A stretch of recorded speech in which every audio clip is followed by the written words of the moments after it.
How's it going, Bladesters? We're working to build a community to allow for discussions while providing specifications you can relate to. This will allow you to have an educated decision on your purchases. And so now we're going to start off with a few different things here. So thank you to all the new subscribers, to the old subscribers. So we're now working our way up, so I do appreciate that. So spread the word on that, hit the like button. That does help out quite a bit. And then also, if you have anybody else that would like to look at any of these knives, let them know about the channel as well. And then for some of the folks that don't know, basically there's also a different thing here, kind of an exclusive club for that, for the official Bladester for the channel. So there's currently 8 official Bladesters, and then those people are either involved either through assisting with the channel, through discussions, through ideas for the channel, and then also there's an ability to even send in loaner knives. And then once I do the review on that, I'll send you a patch back. You're part of the Bladester community, and then you're actually an official Bladester as well. So that's something that's new about that. And then we also do have the edited video prior as far as the GearBest affiliate program. So I'm going to jump right into this one, Pterodactyl. So this one is one that is very much similar to what you would expect of a pterodactyl. I mean, that does match up pretty well to what that looks like up there. So a very nice knife in that regards. As far as pricing goes, I mean, you're looking at about $208 for this knife, and that's through some of the major resellers for that one. And then you do have the Hornet. So this one is one that it just looks angry. I mean, you're just like, you have it in your pocket. It doesn't look too bad, but once you actually take it out of your pocket, I mean, that's a very substantial blade there. So this one, it goes for about $62 for this one. So difference on steels as well is what you're going to have for that. So comparison on it, now we're going to jump right into the steel chart for it. So we'll go into for the Pterodactyl first. Now that one has S35 VN. So going through some of those charts for that, we'll start off with the corrosion resistance. So corrosion resistance, you're going to have the position on that one. It's going to be fairly high up within the scale, so as you see there on the chart. And then you're going to have the knife steel as far as the hardness. So a lot of these are different things that can vary for the knife. Also can vary for how they heat treated it. So we'll also go into wear resistance. So hopefully that's coming off fairly well. Went and upgraded a little bit to provide this digitally instead of having a piece of paper in front of the camera. And then combine all those different things. You do also have the edge retention, and then you can see where the knife is sitting for that for S35. So of course you're going to have something different for the Hornet side. So the Hornet is going to be one in D2. D2 is a very good steel. It's kind of almost the baseline for some of the budget knives. But you're going to start with that one for corrosion resistance as well. So very low on the scale, but really if you take care of your knife, you're probably not going to have too much issues with it. Depends on where you live, of course. If you do need something that's going to be a lot more corrosion resistant, you're going to want to look for something different. And then you're going to go to hardness.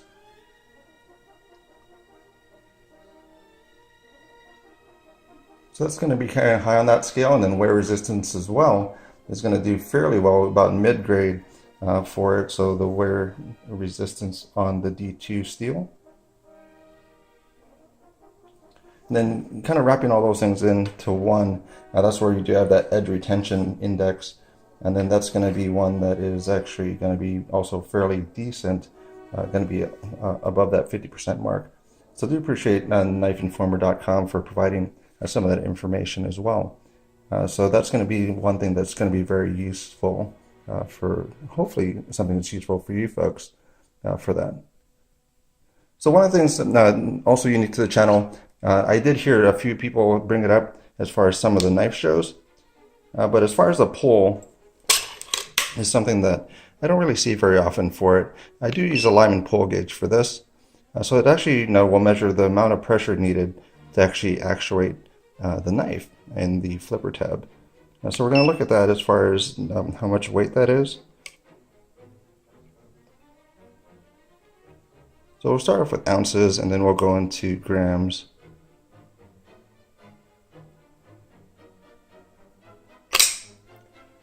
So 3 pounds, 10 ounces for that.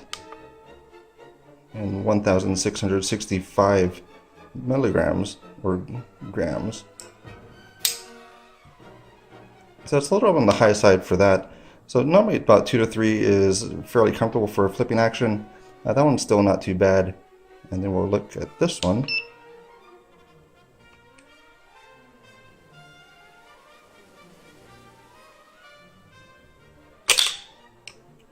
So 3 pounds, 5.2 ounces, and 1,508 grams.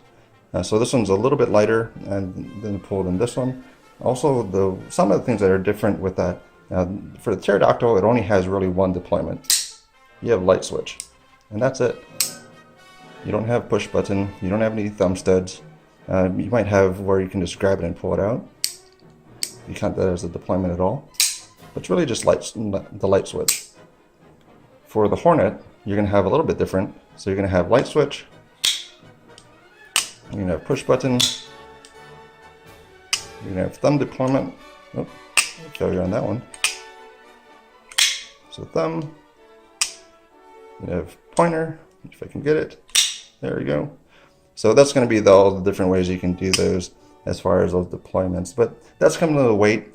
So some measurement that's allowed. So a lot of the specifications are just measurements that are communicating to you on your end as far as like, what does that mean? Like if I told you that this has a hard flipping action, or like a 1 to 10 scale, or like it has bad flipping action. It's not really something that you can know on your side, because you might have really well-worn hands, where you could probably like drive a nail with your finger and it would be like, well, that's nothing. So that's why I'm just trying to provide some information more than the actual feel. So that's going to be that. And also for the knife roll, so to see how that fits in the pocket for either one. So you have knife roll on this side for the Pterodactyl, then you have the knife roll here for the Hornet. So that's going to be those. So the comparison for some of the other knives that are available. So some of these are less expensive, but it's something that's kind of interesting for the knife. So we'll roll into some of those here. So for the Hornet, this one is actually one of the CH knives. That's going to be the CH 3510. Then you also have the Magnum Arctic Ocean Sailor, or AOS as I call it now. And then you have this one here. This one's a Fox. And Fox and Bostonelli. So this is a collaboration knife. This is a friction folder and absolutely gorgeous. You can get this for about $62 on Amazon for anybody in the States. Just a great knife. So that's going to be that one there. And you do have a little Firebird knife. So I'll put the other one back in scale, or back in screen, so we'll switch that out as far as the comparison there. We'll go backwards. So Firebird.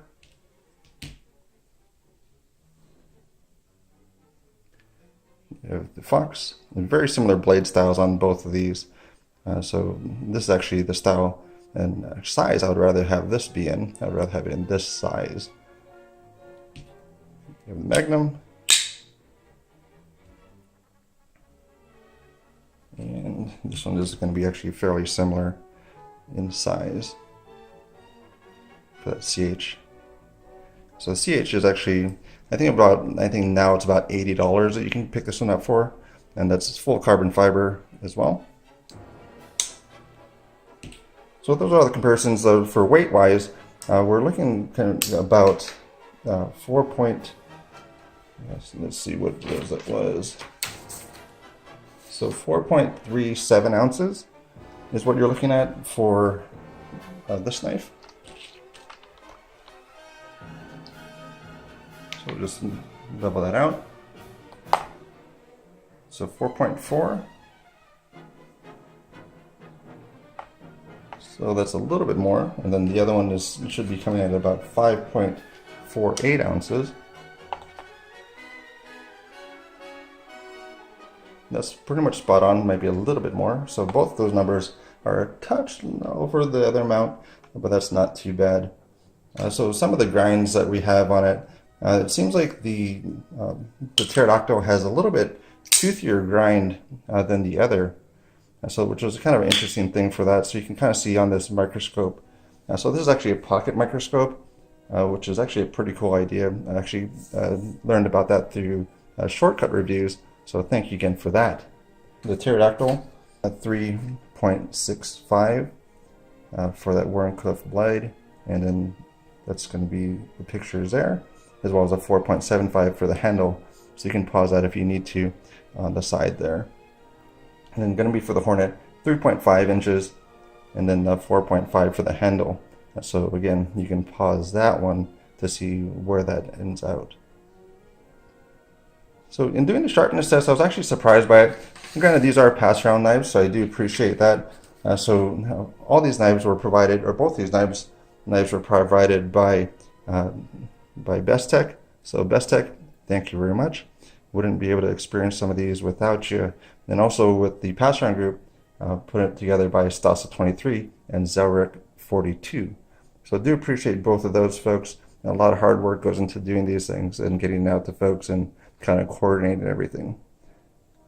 But for the sharpness test for the Pterodactyl, again, pass-around blade, but that came out to 394 grams. 394, it's at the kind of the limits of a new high-end cutlery, and then almost to the point of maintenance needed for that.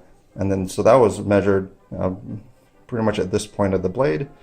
And then I do have the fixtured system that actually will checks it in the same spot.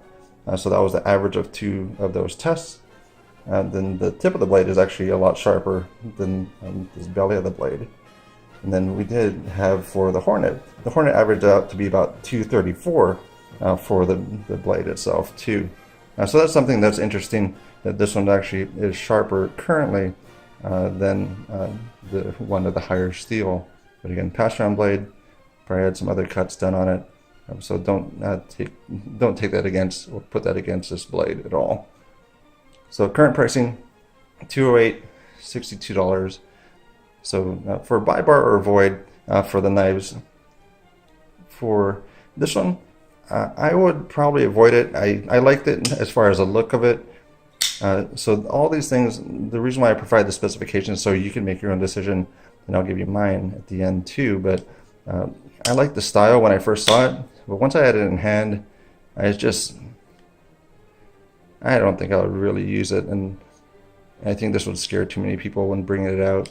But I know that's kind of bad to make your own decision against what other people think instead of what you think about the knife and what you're going to use it for, but that's kind of how it goes for that.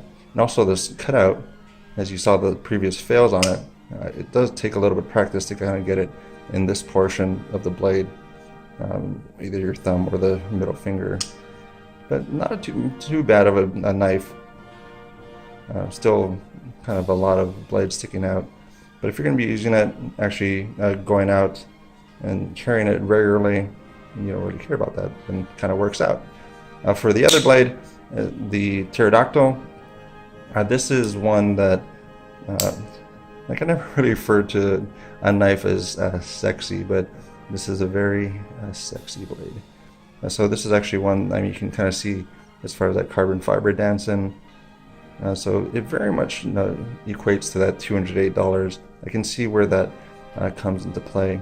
But there's some of the things that are kind of nitpicky, but it's kind of like one of those things where for the pivot, if they had made the pivot the same on both sides, so it has a little different style to it. So you can see that, but then on this side, it's just misaligned. So kind of throws it off, I think, a little bit. So if they made it a shape that was pretty uniform, then you wouldn't really be able to tell one way or the other as far as that goes. But fairly nice. Has a bead blast finish to the blade, which isn't very popular, but it still works out for that. So that's what I think about that one. So as far as that buy, bar, or avoid for this one, for the Pterodactyl, it's a little out of my price range. It might be something to save up for if this is what you're really searching for. But right now it's probably going to be a borrow, where I'm not 100%, where I'm just like, yeah, I got to go get that right now. But these are the two. Thank you again to the folks that are involved. Thank you if you made it all the way through. And I appreciate all the time that you guys give. And hopefully you get something good out of the channel as well. And thank you for your time.